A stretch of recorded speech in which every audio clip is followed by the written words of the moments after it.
Assalamualaikum warahmatullahi wabarakatuh. Perkenalkan, nama saya Muhammad Yusuf, nomor stambuk D1A121049, jurusan Agribisnis, kelas B, Fakultas Pertanian, Universitas Haluoleo. Pada kesempatan kali ini, saya akan membawakan materi Pancasila RPS ke-9 yang membahas tentang konsep dan urgensi Pancasila sebagai ideologi negara, serta warga negara dan penyelenggara negara dalam memahami dan melaksanakan Pancasila sebagai ideologi negara. Baik, yang pertama kita harus mengetahui apa dulu yang dimaksud dengan ideologi. Dalam Kamus Besar Bahasa Indonesia, ideologi didefinisikan sebagai kumpulan konsep bersistem yang dijadikan asas pendapat yang memberikan arah dan tujuan untuk kelangsungan hidup. Dan menurut para ahli di Indonesia, yang pertama adalah Suharjanto. Dia menjelaskan bahwa ideologi adalah hasil refleksi manusia berkat kemampuan menjaga jarak dengan dunia kehidupannya. Yang kedua, yaitu Mubiarto. Ia menjelaskan bahwa ideologi merupakan sebuah doktrin, kepercayaan, dan simbol-simbol sekelompok masyarakat atau suatu bangsa yang menjadikan pegangan dan pedoman kerja atau perjuangan untuk mencapai tujuan masyarakat atau bangsa itu. Pahami makna dari Pancasila sebagai ideologi negara. Sebagai ideologi negara, Pancasila memiliki makna. Ada dua. Yang pertama, yaitu mempunyai derajat yang tinggi sebagai nilai hidup kebangsaan dan kenegaraan. Yang kedua, yaitu mewujudkan suatu asas kerohanian pandangan dunia, pandangan hidup yang harus dipelihara, dikembangkan, diamalkan, dilestarikan kepada generasi penerus bangsa, diperjuangkan dan dipertahankan dengan semangat nasionalisme. Baik, saya akan menjelaskan beberapa fungsi dari ideologi sebagai berikut. Yang pertama, sebagai struktur kognitif, keseluruhan pengetahuan yang dapat menjadi landasan untuk memahami dan menafsirkan dunia, serta kejadian-kejadian di lingkungan sekitarnya.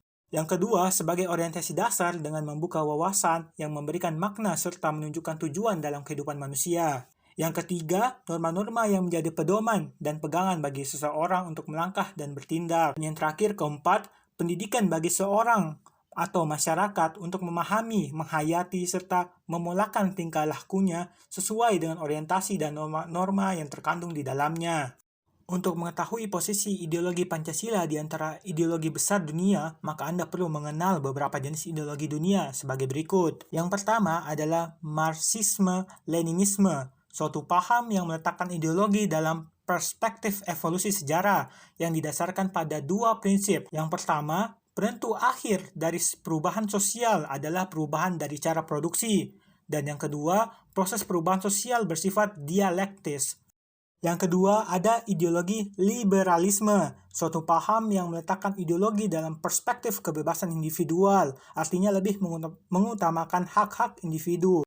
Yang ketiga, ada ideologi sosialisme, suatu paham yang meletakkan ideologi dalam perspektif kepentingan masyarakat. Artinya negara wajib mensejahterakan seluruh masyarakat, atau yang dikenal dengan konsep welfare state. Dan yang terakhir, keempat, ada ideologi kapitalisme, suatu paham yang memberi kebebasan kepada setiap individu untuk menguasai sistem perekonomian dengan kemampuan modal yang ia miliki. Selanjutnya, kita akan membahas urgensi Pancasila sebagai ideologi negara. Setelah menelusuri berbagai pengertian, jenis-jenis, dan fungsi ideologi, maka kita akan melihat bahwa Pancasila menghadapi tantangan dalam menjadi ideologi negara. Salah satunya yaitu adalah globalisasi. Sastra Prateja menengarai beberapa karakteristik kebudayaan global sebagai berikut. Yang pertama adalah berbagai bangsa dan kebudayaan menjadi saling terbuka terhadap pengaruh timbal balik.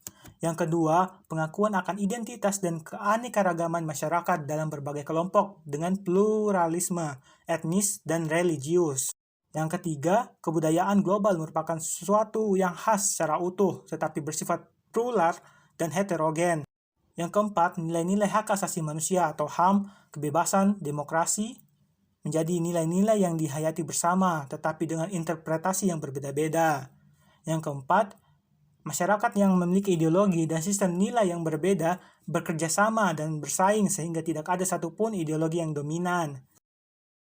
Berdasarkan karakteristik kebudayaan global tersebut, maka kita perlu menelusuri fase-fase perkembangan globalisasi. Adapun fase-fase perkembangan globalisasi adalah sebagai berikut. Yang pertama, fase embrio, berlangsung di Eropa pada abad 15 sampai abad ke-18 dengan munculnya komunitas nasional dan runtuhnya sistem transnasional abad tengah. Yang kedua, fase pertumbuhan yang meliputi abad ke-18 dengan ciri pergeseran kepada gagasan negara kesatuan, kristalisasi konsep hubungan internasional, dan standarisasi konsep kewarganegaraan.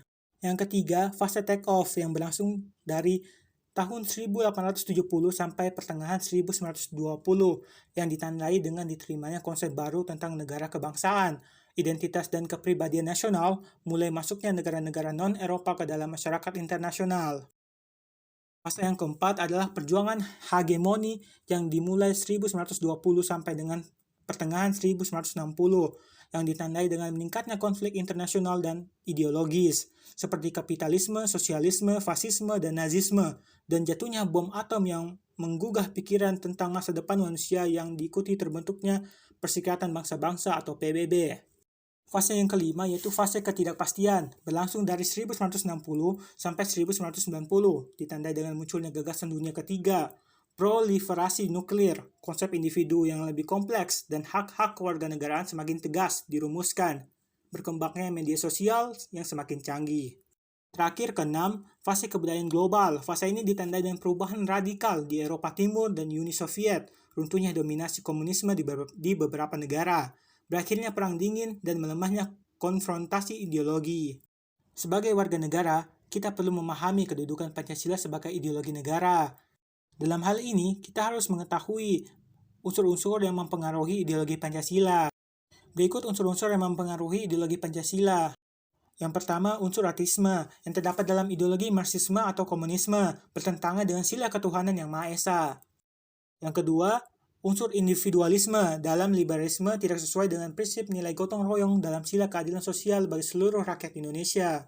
Dan yang ketiga, kapitalisme, yang memberikan kebebasan individu untuk menguasai sistem perekonomian negara tidak sesuai dengan prinsip ekonomi kerakyatan. Dalam hal Pancasila sebagai ideologi, pasti menghadapi tantangan antara lain terorisme dan narkoba. Berikut beberapa unsur ancaman yang ditimbulkan oleh aksi terorisme.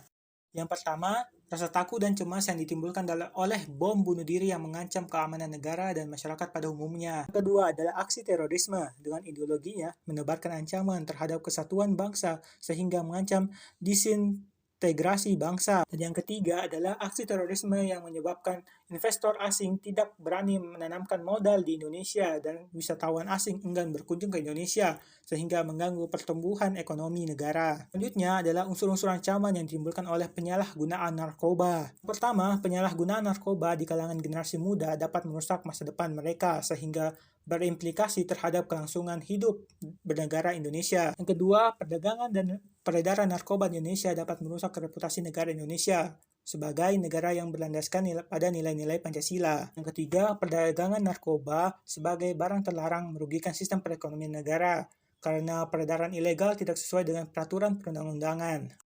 Selanjutnya, dalam materi penyelenggaraan negara memahami dan melaksanakan Pancasila sebagai ideologi negara, kita harus mengetahui beberapa unsur penting dalam kedudukan Pancasila sebagai orientasi kehidupan konstitusional. Unsur yang pertama adalah kesediaan untuk saling menghargai dalam kekhasan masing-masing. Artinya ada kesepakatan untuk bersama-sama membangun negara Indonesia tanpa diskriminasi, sehingga ideologi Pancasila menutup pintu untuk semua ideologi eksklusif yang mau menyeragamkan masyarakat menurut gagasannya sendiri. Oleh karena itu, pluralisme adalah nilai dasar Pancasila untuk mewujudkan Bhinneka Tunggal Ika. Hal ini berarti bahwa Pancasila harus diletakkan sebagai ideologi yang terbuka. Berikutnya adalah unsur aktualisasi 5 sila Pancasila. Artinya sila-sila harus dilaksanakan dalam kehidupan bernegara sebagai berikut. Contohnya, untuk sila pertama dirumuskan untuk menjamin tidak adanya diskriminasi atas dasar agama sehingga negara harus menjamin kebebasan beragama dan pluralisme ekspresi keagamaan. Untuk sila kedua, menjadi operasional dalam jaminan pelaksanaan hak-hak asasi manusia, karena hal itu merupakan tolak ukur keberadaban serta solidaritas suatu bangsa terhadap setiap warga negara. Untuk sila ketiga, itu menegaskan bahwa rasa cinta pada bangsa Indonesia tidak dilakukan dengan menutup diri dan menolak mereka yang di luar Indonesia, tetapi dengan membangun hubungan timbal balik atas dasar kesamaan kedudukan dan tekad untuk menjalin kerjasama yang menjamin kesejahteraan dan martabat bangsa Indonesia. Sila keempat itu berarti komitmen terhadap demokrasi yang wajib disukseskan. Yang terakhir untuk sila kelima, yaitu berarti penegasan kemiskinan dan diskriminasi terhadap minoritas dan kelompok-kelompok lemah perlu dihapus dari bumi Indonesia. Baik, sekian dari pemaparan materi yang telah saya berikan. Lebih dan kurangnya mohon dimaafkan. Wassalamualaikum warahmatullahi wabarakatuh.